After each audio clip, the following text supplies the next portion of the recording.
야담 누룽지 채널을 찾아주셔서 감사드립니다. 댁내 건강과 행복이 가득하시길 바라며 오늘도 재미있는 야담으로 시작하겠습니다.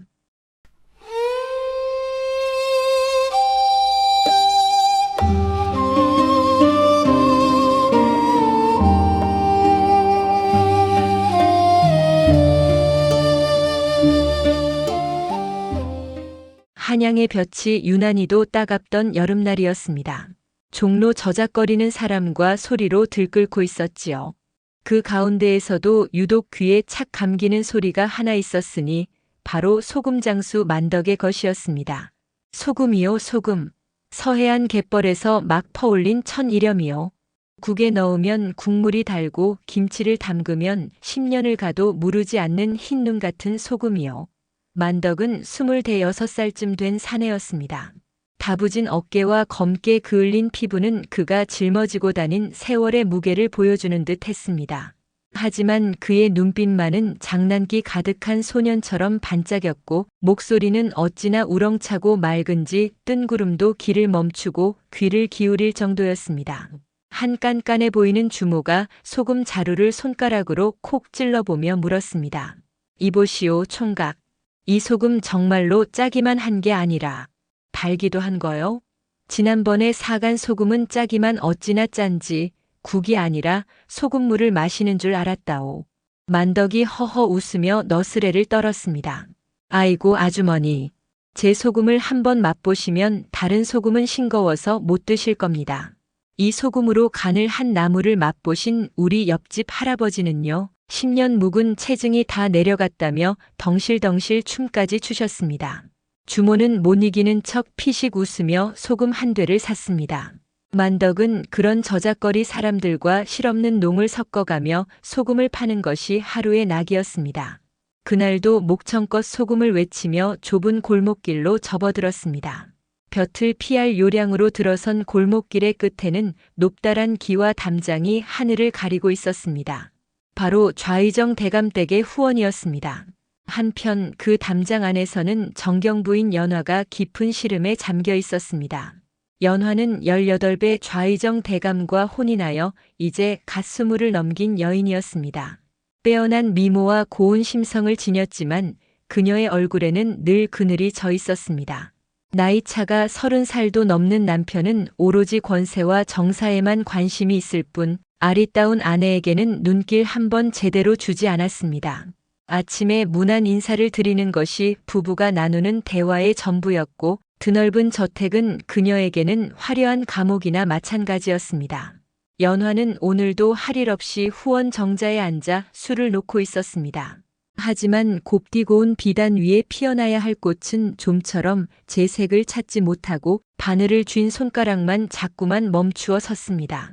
바로 그때였습니다. 담장 너머에서 웬 사내의 목소리가 쩌렁쩌렁하게 울려 퍼졌습니다. 소금이요. 함초를 먹고 자라 더욱 달고 시원한 소금이 왔소. 처음에는 그저 시끄러운 장사치의 소리라 여겼습니다. 하지만 그 목소리에는 이상한 힘이 있었습니다. 막혀있던 가슴이 뻥 뚫리는 듯한 시원함, 그리고 고된 살 속에서도 꺾이지 않는 굳센 기운이 느껴졌습니다. 연화는 저도 모르게 바늘을 놓고 소리에 귀를 기울였습니다. 그날 이후 연화에게는 새로운 버릇이 생겼습니다. 매일 그맘때가 되면 후원 정자에 나와 담장 너머에서 들려오는 소금장수의 목소리를 기다리는 것이었습니다. 어느 날은 구성진 노랫가락처럼 들리고 또 어느 날은 세상 모든 시름을 잊게 하는 호탕한 외침처럼 들렸습니다. 얼굴도 이름도 모르는 그 사내의 목소리는 연화의 잿빛 같던 일상의 유일한 생기가 되어주었습니다. 아주머니, 이 소금으로 장을 담그시면 파리가 앉았다가도 미끄러져 저작거리 끝까지 날아갈 겁니다. 아이고, 총각, 소금 사러 왔다가 배꼽 빠지겠네. 여기 한 말만 주게나. 담장 너머로 들려오는 웃음소리에 연화의 입가에도 저절로 옅은 미소가 피어올랐습니다. 저 담장 너머에는 저렇게 살아 숨쉬는 세상이 있구나. 나도 저 세상의 일부가 될 수 있다면. 그런 부질없는 상념에 잠겨 있을 때였습니다. 몸종인 향이가 다급히 다가와 말했습니다. 마님, 주방 참모가 아래옵니다. 내일 대감마님 생신상에 올릴 귀한 생선을 구했는데 글쎄 간을 할 고운 소금이 똑 떨어졌다고 합니다. 어찌하면 좋겠습니까? 순간 연화의 머릿속에 한 가지 꾀가 스쳐 지나갔습니다. 늘 담장 너머로만 듣던 그 목소리의 주인을 직접 볼 수 있는 절호의 기회였습니다. 연화는 애써 태어난 척하며 입을 열었습니다. 마침 저기 소금 장수가 지나가는 듯하니 어서 불러들이거라. 내가 직접 보고 좋은 소금으로 골라야겠다. 향이는 마님이 직접 나서신다는 말에 잠시 고개를 갸웃했지만 곧장 대문으로 달려나가 소금 장수를 불렀습니다. 여보시오, 소금 장수. 이리 좀 와보시오. 우리 마님께서 소금을 찾으십니다. 잠시 후 만덕이 지게를 받쳐놓고 쭈뼛거리며 대문 안으로 들어섰습니다. 난생 처음 들어와 보는 사대부가의 위세에 잔뜩 주눅이 든 모습이었습니다. 연화는 후원과 안채를 가르는 발 너머에서 숨을 죽이고 만덕을 훔쳐보았습니다. 자신이 상상했던 모습과는 사뭇 달랐습니다. 그저 목소리만 우렁찬 투박한 장사치일 거라 생각했는데 햇볕에 그을린 건강한 얼굴과 땀으로 젖은 넓은 등, 그리고 무엇보다 선하고 맑은 눈빛이 연화의 가슴을 철렁 내려앉게 만들었습니다. 향이가 만덕을 데리고 섬돌 아래에 멈춰 서서 안을 향해 고했습니다. 마님, 소금 장수를 데려왔습니다. 만덕이 얼떨떨한 표정으로 고개를 들어 발 너머를 바라보았습니다. 그 순간 바람이 살짝 불어 발이 거치며 연화의 모습이 언뜻 드러났습니다. 비단 옷을 곱게 차려입은 새하얀 얼굴, 칠흑 같은 머리카락, 그리고 세상의 모든 시름을 다 담은 듯한 깊고 검은 눈동자. 만덕은 숨을 헙 들이켰습니다. 하늘에서 선녀가 내려온다면 저런 모습일까? 짧은 순간이었지만 두 사람의 눈이 허공에서 부딪혔습니다. 연화는 화들짝 놀라 고개를 숙였고 만덕은 심장이 목구멍까지 뛰어오르는 것을 느꼈습니다. 고요한 저택 안 소금 장수와 정경 부인의 운명적인 첫 만남은 그렇게 이루어졌습니다. 바람에 나부끼던 발이 제자리로 돌아오자 마치 꿈에서 깨어난 듯 세상은 다시 고요해졌습니다.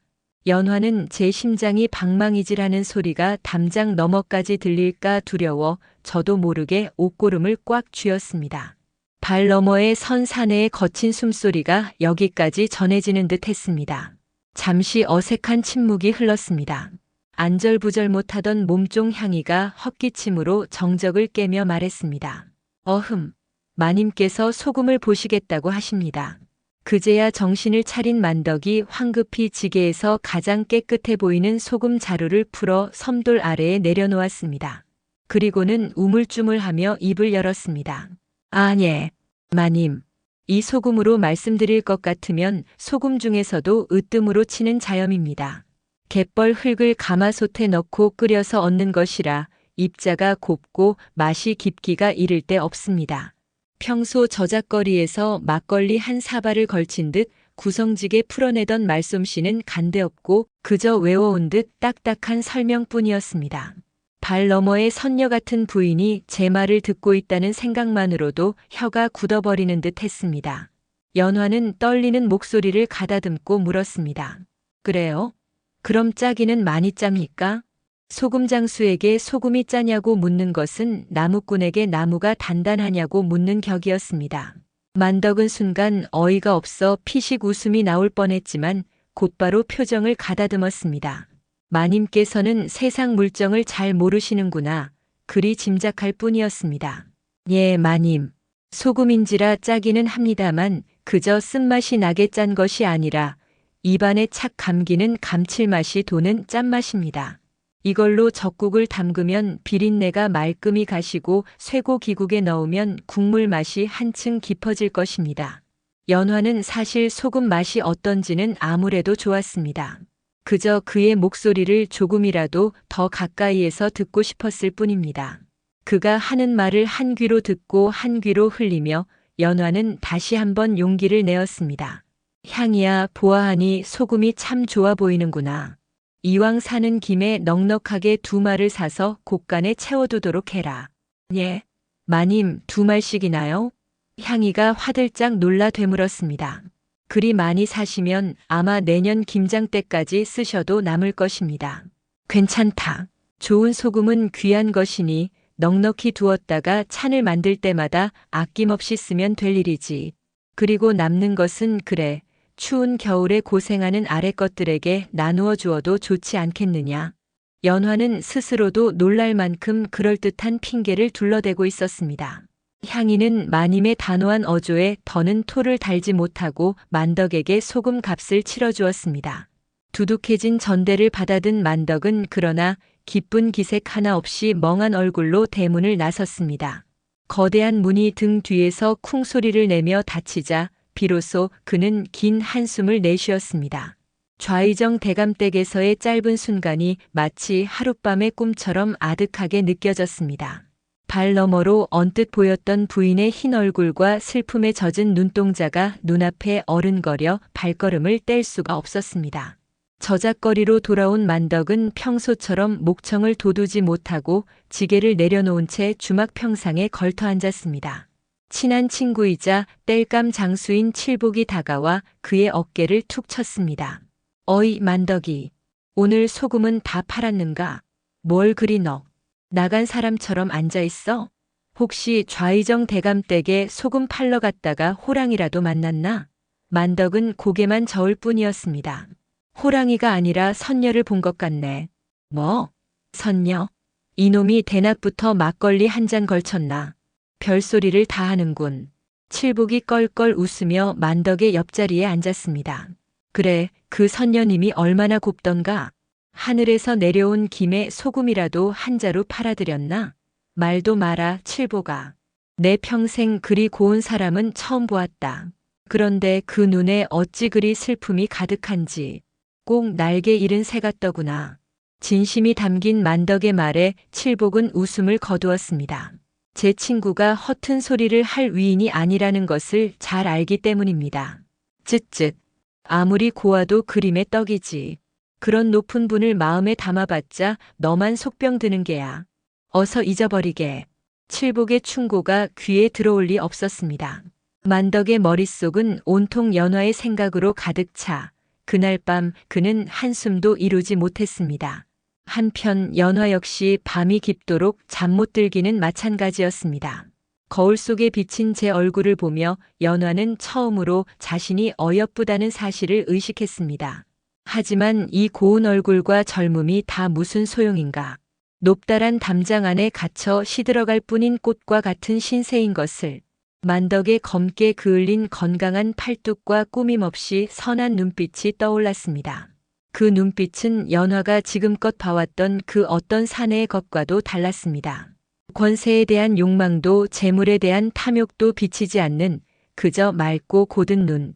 연화는 그 눈빛을 다시 한번 보고 싶다는 강렬한 열망에 사로잡혔습니다. 다음 날 아침 연화는 향이를 조용히 불렀습니다. 향이야. 예, 마님. 어제 드린 그 소금 장수 말이다. 연화는 애써 아무렇지 않은 척 말했지만 두 뺨은 이미 발그레하게 달아올라 있었습니다. 앞으로는 우리 집 소금은 꼭 그 사람에게서만 사도록 하자꾸나. 그리고 닷새에 한 번씩 어제 그 시간에 맞추어 꼭 들르라고 일러두어라. 눈치 빠른 향이가 어찌 마님의 속내를 모르겠습니까? 어제 산 소금만 해도 장독대 하나를 가득 채우고도 남았는데 또 소금을 사드리라니요. 향이는 걱정스러운 눈빛으로 물었습니다. 마님, 소금을 그리 자주 살 필요는 없을 듯 하옵니다. 정이 필요하시면 제가 저작거리에 나가 아니다. 그 사람, 소금이 유난히 질이 좋은 듯하니 꼭 그에게서 사야겠다. 대감마님 수라상에 올릴 차는 이제부터 내가 직접 살필 것이니 최상의 재료를 써야 하지 않겠느냐. 너는 내 말대로만 하거라. 마님의 어조에 서린 간절함을 읽은 향이는 더 이상 묻지 않고 조용히 고개를 숙였습니다. 제 주인이 평생 처음으로 무언가를 이토록 강하게 원하고 있다는 것을 알았기 때문입니다. 그것이 위험한 불장난의 시작이 될지라도 향이는 외로운 주인의 편이 되어주고 싶었습니다. 닷새 뒤 다시 찾아올 소금 장수를 기다리며 연화의 시간은 더디게만 흘러갔습니다. 약속한 닷새가 지났습니다. 만덕은 동이 트자마자 소금지게를 짊어지고 나섰지만 어찌된 일인지 발걸음은 저작거리가 아닌 좌의정 대감댁으로 먼저 향하고 있었습니다. 대감댁 담장 근처를 서성이며 혹여나 다시 부름을 받지 않을까, 그 고운 얼굴을 다시 한번 볼 수 있지 않을까 하는 헛된 기대를 품었던 것입니다. 하지만 굳게 닫힌 대문은 미동도 없었고 만덕은 멋쩍게 머리를 극적이며 발길을 돌렸습니다. 그날따라 목청도 잘 트이지 않았습니다. 소금이요 소금. 메마른 목소리는 저작거리의 소음에 금세 묻혀버렸습니다. 평소 같았으면 농담이라도 한마디 건넸을 칠복이도 제 친구의 상사병이 깊어진 것을 알고 그저 혀를 차며 지켜볼 뿐이었습니다. 주막 평상에 앉아 멍하니 하늘만 보던 만덕에게 낯익은 계집종 하나가 헐레벌떡 뛰어왔습니다. 바로 연화의 몸종 향이었습니다. 소금장수, 소금장수 어딨소? 향이는 저작거리를 두리번거리다 만덕을 발견하고는 한달음에 달려왔습니다. 에구, 여기 계셨군요. 한참을 찾았습니다. 만덕은 벌떡 일어섰습니다. 혹시나 하는 마음에 심장이 세차게 뛰기 시작했습니다. 무슨 일이시오? 또 소금이 필요하십니까? 네. 우리 마님께서 찾으십니다. 어서 가보시지요. 다시 찾은 좌의정 대감댁. 만덕은 지난번보다 한결 익숙하게 대문 안으로 들어섰습니다. 그리고 이번에도 발 너머에는 연화가 고운 자태로 앉아 있었습니다. 만덕이 소금 자루를 내려놓고 고개를 숙이자 발 너머에서 나직한 목소리가 들려왔습니다. 지난번 소금이 아주 좋더구나. 덕분에 대감마님 생신상을 무사히 치렀다. 고마움의 뜻으로 작은 선물을 준비했으니 받거라. 향이가 작은 비단 주머니를 들고 나와 만덕에게 건넸습니다. 주머니 안에는 묵직한 엽전 몇 입과 함께 고운 천에 싼 무언가가 들어있었습니다. 만덕이 어리둥절한 표정으로 그것을 풀어보자 잘 마른 대추와 잣 몇 알이 나왔습니다. 만덕은 그저 돈 몇 푼을 더 얹어주는 것이려니 생각했는데 뜻밖의 선물에 가슴 한쪽이 뭉클해졌습니다. 저 발 너머의 귀한 분이 자신을 위해 손수 이런 것을 챙겨주셨다는 생각에 얼굴이 화끈 달아올랐습니다. 과분한 선물입니다, 마님. 소금값만으로도 좋카온데. 아니다. 내가 주는 것이니 사양 말고 받거라. 그리고 자네 목소리가 아주 좋던데 혹시 노래도 할 줄 아는가? 갑작스러운 질문에 만덕은 당황했습니다. 노래라니요. 그저 흥에 겨우면 콧노래나 흥얼거릴 뿐 내세울 만한 재주는 못 됩니다. 겸손하기는 저작거리에서 부르는 노래 한 가락이면 족하다. 다음번에 올 때는 노래 한 자락 들려주었으면 좋겠구나. 연화의 말은 명령이라기보다는 부탁에 가까웠습니다. 만덕은 얼떨떨한 기분으로 고개를 주걱거릴 수밖에 없었습니다. 그날 만덕은 소금값과 함께 제 평생 처음 받아보는 따뜻한 마음을 품에 안고 대문을 나섰습니다. 그날 이후 닷새마다 좌의정 대감댁을 찾는 것은 만덕의 가장 중요한 일과가 되었습니다. 만덕은 연화의 청대로 매번 새로운 노래를 준비해 갔습니다. 어설픈 솜씨였지만 발 너머에서 들려오는 작은 웃음소리와 박수 소리는 그에게 세상 가장 큰 칭찬이었습니다. 어느 날은 칠복에게 물었습니다. 칠복아, 양반댁 아녀자들이 좋아할 만한 노래가 뭐 없을까? 칠복이 기가 막히다는 듯 헛웃음을 쳤습니다. 이놈아, 내가 기생이라도 될 셈이냐? 소금 팔기도 바쁜 놈이 노래는 배워서 못하게. 그 시간에 소금 한 줌이라도 더 팔아 장가갈 궁리를 해야지. 시끄럽다. 그냥 아는 거나 말해봐. 혹시 아냐? 내 노래 한 자락에 비단 옷이라도 한 벌 얻어 입을지. 만덕이 너스레를 떨자 칠복은 못 이기는 척 곰곰이 생각하다 입을 열었습니다. 글쎄다. 양반들은 시존이 뭐니 하는 어려운 노래를 좋아한다던데. 아, 얼마 전에 들었는데 사랑하는 님을 그리는 상사별곡이라는 노래가 그렇게 애달프다고 하더구나. 만덕은 그 길로 서책방을 하는 늙은 선비를 찾아가 상사별곡의 가사를 얻고 주막의 소리꾼에게 막걸리를 사주며 가락을 익혔습니다. 그리고 다음 약속한 날 만덕은 떨리는 목소리로 발 너머의 연화를 향해 노래를 불렀습니다. 이 내 몸 삼기실 제님을 조차 삼기시니 한생연분이며 하늘 모를 일이런가 애절한 가사와 구슬픈 가락이 담장을 넘어 고요한 저택 안에 울려 퍼졌습니다. 노래를 부르는 만덕의 눈에도 발 너머에서 귀 기울이던 연화의 눈에도 뜨거운 눈물이 고였습니다. 서로의 얼굴은 볼 수 없었지만 노래를 통해 두 사람의 마음은 이미 하나가 되어 흐르고 있었습니다. 노래가 끝나자 발 너머에서는 한동안 아무 소리도 들리지 않았습니다. 만덕이 조심스럽게 고개를 들자 흐느끼는 소리가 희미하게 새어나왔습니다. 잠시 후 목이 맨 향이가 나와 소금갑과 함께 작은 상자 하나를 건넸습니다. 마님께서 노래에 대한 답례라고 하십니다. 상자 안에는 곱게 지은 여름용 못이 적삼 한 벌이 들어 있었습니다. 만덕은 차마 그것을 받을 수 없어 손사래를 쳤습니다. 이런 귀한 것을 어찌 소금값만 받겠습니다. 아닙니다. 꼭 받으셔야 합니다. 마님께서 소금장수 덕분에 근래 웃는 날이 많아지셨습니다. 이건 그 고마움의 표시입니다. 향이의 간곡한 부탁에 만덕은 결국 적삼을 받아들었습니다.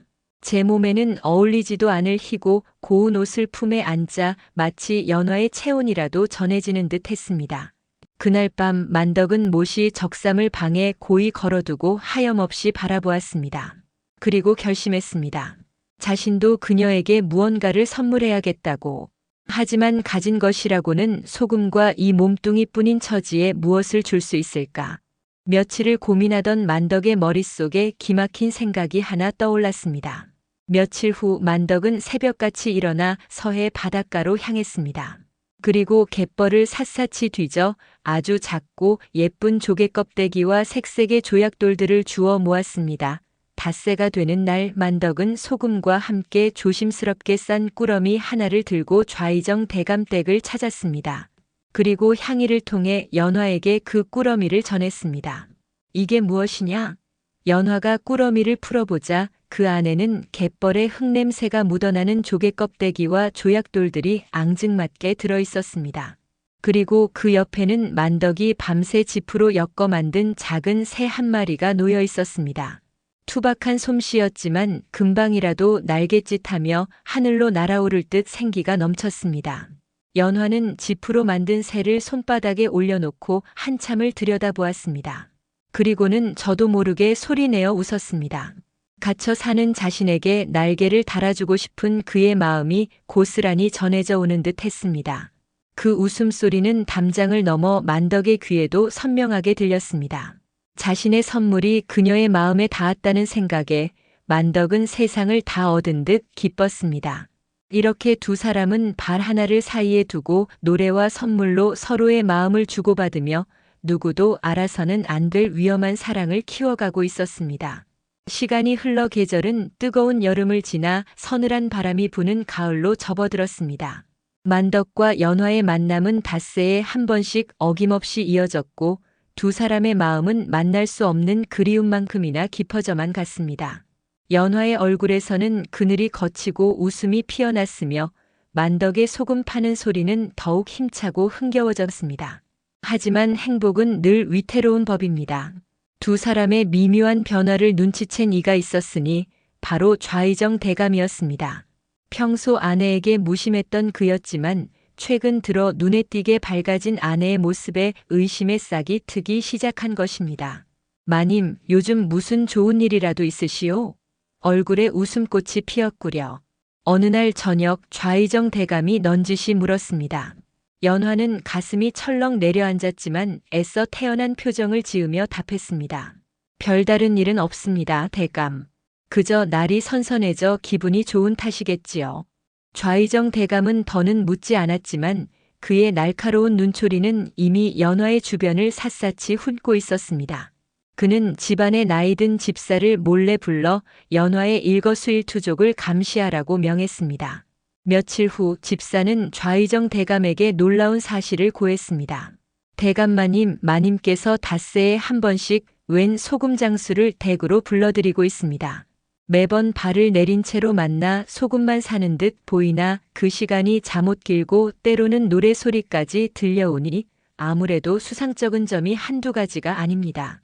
보고를 들은 좌이정 대감의 얼굴은 분노로 시뻘겋게 달아올랐습니다. 감히 내 집 안에서 내 아내가 천한 소금장수 놈과 놀아나? 그는 당장이라도 두 사람을 잡아다 족치고 싶었지만 일이 커져 세간에 알려지면 자신의 체면이 깎일 것을 염려했습니다. 그는 간악한 미소를 지으며 집사에게 새로운 계략을 속삭였습니다. 다음 그놈이 오는 날 소금에 몰래 수면제를 타도록 해라. 그리고는 놈이 돌아가는 길에 시비를 걸어 관아로 끌고 가 도둑 누명을 씌워 흠씬 두들겨 패주거라. 다시는 이 근처에 얼씬도 못하도록 말이다. 닷새 뒤 아무것도 모르는 만덕은 여느 때처럼 부푼 마음을 안고 좌의정 대감댁을 찾았습니다. 그날따라 향이의 표정이 어둡고 불안해 보였지만 만덕은 연화를 만날 생각에 미처 알아채지 못했습니다. 연화 역시 발 너머에서 평소와 다름없이 고운 목소리로 그를 맞았습니다. 어서 오게. 오늘은 날이 참 좋구나. 오는 길에 목이 말랐을 테니 여기 시원한 물 한 잔 마시고 가게. 향이가 내온 물 사발을 받아든 만덕은 아무 의심 없이 단숨에 들이켰습니다. 연화가 주는 물이니 설사 독이라도 달게 마실 심산이었습니다. 그 물에 자신을 파멸로 이끌 독이 타 있는 줄은 꿈에도 모른 채 말입니다. 만덕은 준비해온 이야기 보따리를 풀어놓으며 한참을 연화와 웃고 떠들었습니다. 하지만 시간이 지날수록 점점 정신이 아득해지고 눈꺼풀이 무거워지는 것을 느꼈습니다. 마님 소인이 오늘따라 몸이 좋지 않은가 봅니다. 이만 물러가야 할 것 같습니다. 비틀거리며 일어선 만덕은 겨우 지게를 짊어지고 대문을 나섰습니다. 그런데 대문을 나서자마자 장정 서너 명이 앞을 가로막았습니다. 좌의정 대감의 수하들이었습니다. 이놈, 내 놈이 감히 대감댁 물건을 훔쳐 달아나려 해. 무슨 말씀이시오? 나는 소금을 팔러 왔을 뿐이오. 만덕이 항변했지만 막무가내인 장정들은 그의 지게를 빼앗아 땅바닥에 내동댕이 쳤습니다. 쨍그랑 소리와 함께 소금 자루가 터지고 그 안에서 좌의정 대감댁의 은수저 하나가 굴러나왔습니다. 만덕이 집을 나서기 전 집사가 몰래 넣어둔 것이었습니다. 꼼짝 마라. 이놈을 포박하여 관아로 끌고 가라. 만덕은 저항할 새도 없이 붙잡혀 흠씬 두들겨 맞고 관아로 끌려갔습니다. 약 기운에 정신이 몽롱한 와중에도 그는 이 모든 것이 함정이라는 것을 직감했습니다. 그리고 자신보다도 연화의 안위가 먼저 걱정되었습니다. 한편 담장 안의 연화는 만덕이 떠난 후 불길한 예감에 휩싸여 안절부절 못하고 있었습니다. 그때 향이가 울면서 뛰어들어와 대문 밖에서 벌어진 일을 고했습니다. 마님, 큰일 났습니다. 소금장수 어른이 도둑으로 몰려 관아로 끌려갔습니다. 연화의 눈앞이 캄캄해졌습니다. 모든 것이 남편의 계략임을 깨달은 그녀는 온몸이 부들부들 떨렸습니다. 자신의 어리석은 행동이 한 사람의 인생을 망가뜨리고 만 것입니다. 이대로 두면 만덕은 억울한 누명을 쓰고 죽을지도 모릅니다. 그날 밤 연화는 굳은 결심을 했습니다. 향이를 시켜 몰래 좌의정 대감의 약주에 강한 수면제를 타게 한 뒤 남편이 깊은 잠에 빠진 것을 확인하고는 조용히 몸을 일으켰습니다. 그리고는 평생 입어본 적 없는 허름한 무명옷으로 갈아입고 머리를 풀어 헤친 채 담장을 넘을 준비를 했습니다. 마님, 정령 가시렵니까? 한번 나가시면 다시는 돌아오지 못하십니다. 향이가 눈물로 애원했지만 연화의 결심은 단호했습니다. 향이야, 나는 더 이상 이 화려한 감옥에서 숨막혀 살 수 없다. 저 담장 너머에 비록 고된 삶이 기다릴지라도 내 마음이 이끄는 곳으로 가야겠다. 내 목숨을 구해준 그 사람을 이번에는 내가 구해야지. 연화는 향이가 미리 준비해둔 밧줄을 잡고 아슬아슬하게 높다란 담장을 넘었습니다. 태어나 처음으로 제 발로 밟아보는 차가운 밤 흙의 감촉. 연화는 뒤도 돌아보지 않고 어둠 속을 달려 관아로 향했습니다. 한 손에는 그동안 모아두었던 비상금을, 다른 한 손에는 남편의 서재에서 몰래 빼돌린 관아의 지도가 들려 있었습니다. 천하의 좌의정 부인이 아니라 사랑하는 이를 구하기 위한 한 여인으로서의 첫걸음이었습니다. 어둠이 짙게 깔린 한양의 밤거리. 연화는 난생 처음 겪는 두려움에 떨면서도 오직 만덕을 구해야 한다는 일념 하나로 발걸음을 재촉했습니다. 칠흑 같은 어둠을 뚫고 연화가 도착한 곳은 관아의 후미진 담벼락이었습니다. 지도에 표시된 대로 옥사와 가장 가까운 곳이었습니다. 연화는 숨을 죽이고 주변을 살폈습니다. 다행히 순찰을 돌던 포졸들은 저만치 멀어져 가고 있었습니다. 연화는 주위를 둘러보다 옥사 창살 가까이에 있는 늙은 나무를 발견했습니다. 그리고는 낮게 속삭였습니다. 소금장수, 소금장수 거기 있소? 그때 옥사 안에서 신음과 함께 희미한 목소리가 들려왔습니다. 누구요? 만덕의 목소리였습니다. 모진 고문을 당했는지 힘이 하나도 없었습니다. 나나요. 좌의정댁 사람이요. 연화는 차마 제 신분을 밝힐 수 없어 얼버무렸습니다. 만덕은 어둠 속에서도 그 목소리가 자신이 그토록 그리던 연화의 것임을 단번에 알아차렸습니다. 마님, 어찌 이런 누추한 곳까지 어서 돌아가십시오. 저 때문에 마님까지 위험해지십니다. 실소. 당신을 이리 만든 것은 나요. 내가 당신을 구해줄 것이요. 연화는 품에서 비상금이 든 주머니를 꺼내 옥졸에게 건네며 만덕을 잠시만 만나게 해달라고 간청했습니다. 처음에는 완강히 거부하던 옥졸도 묵직한 돈주머니 앞에서는 마음이 흔들렸습니다. 에잉, 쯧쯧. 딱 반 시진뿐이요. 그 안에 일을 끝내시오. 옥졸의 도움으로 옥사문이 열리고 연화는 드디어 만덕과 마주할 수 있었습니다. 발도 담장도 없는 완전한 만남이었습니다. 하지만 만신창이가 된 만덕의 모습에 연화는 말을 잇지 못하고 눈물만 흘렸습니다. 만덕은 그런 연화의 손을 힘겹게 잡았습니다. 마님, 울지 마십시오. 저는 괜찮습니다. 마님께서 무사하시다면 저는 맞아 죽어도 여한이 없습니다. 그런 말 마오. 내가 당신을 꼭 여기서 꺼내주겠소. 그리고 우리 함께 도망갑시다. 아무도 우리를 모르는 곳으로 가서 당신은 소금을 팔고 나는 밥을 지으며 그렇게 삽시다. 연화의 당찬 말에 만덕은 믿을 수 없다는 듯 눈을 크게 떴습니다. 마님, 정경 부인의 귀한 신분을 버리시고 어찌 저 같은 천한 놈과 말도 안 됩니다. 신분 같은 건 이제 아무 소용없소. 담장 안에서의 삶은 죽은 것과 마찬가지였소. 당신을 만나고 나서야 내가 살아있음을 느꼈단 말이오. 그러니 제발 나와 함께 가주시오. 연화의 눈물 어린 호소에 만덕의 마음도 뜨겁게 무너져 내렸습니다. 그는 고개를 끄덕이며 연화의 손을 마주 잡았습니다. 연화는 남은 돈을 모두 옥졸에게 쥐어주며 만덕을 탈옥시켜 달라고 부탁했습니다. 옥졸은 처음에는 기겁했지만 좌의정 대감의 서슬 퍼런 위세와 눈앞의 막대한 돈 사이에서 갈등하다 결국 돈을 택했습니다.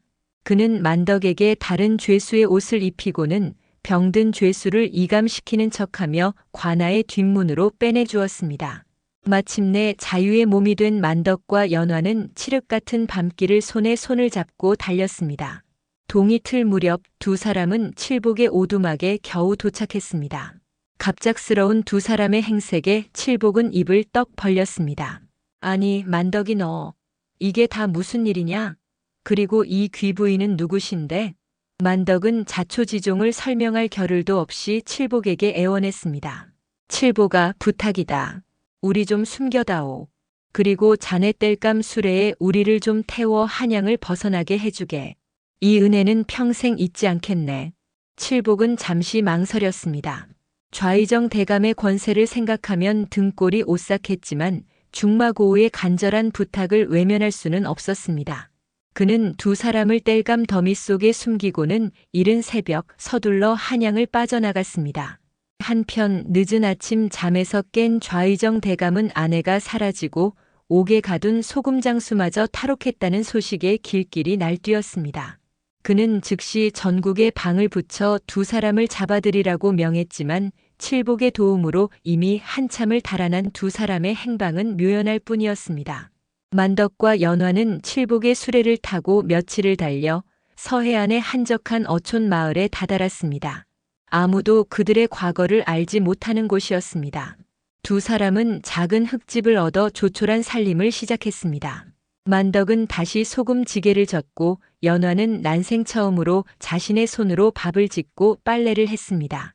처음에는 서툴기만 했던 연화였지만 만덕의 다정한 도움으로 금세 억척스러운 어촌 아낙네가 되어갔습니다.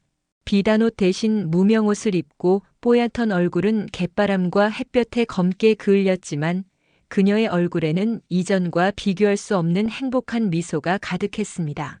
어느 날 저녁 만덕이 소금지게를 지고 집으로 돌아오자 연화가 한박웃음을 지으며 그를 맞았습니다. 여보, 이것 좀 보구려.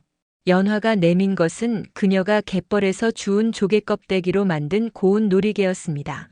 당신이 예전에 나에게 준 선물에 대한 내 답례요. 만덕은 놀이개를 받아들고 연화의 허리를 끌어안았습니다. 이것 참 저작거리에서 팔면 돈푼 꽤나 되겠는데.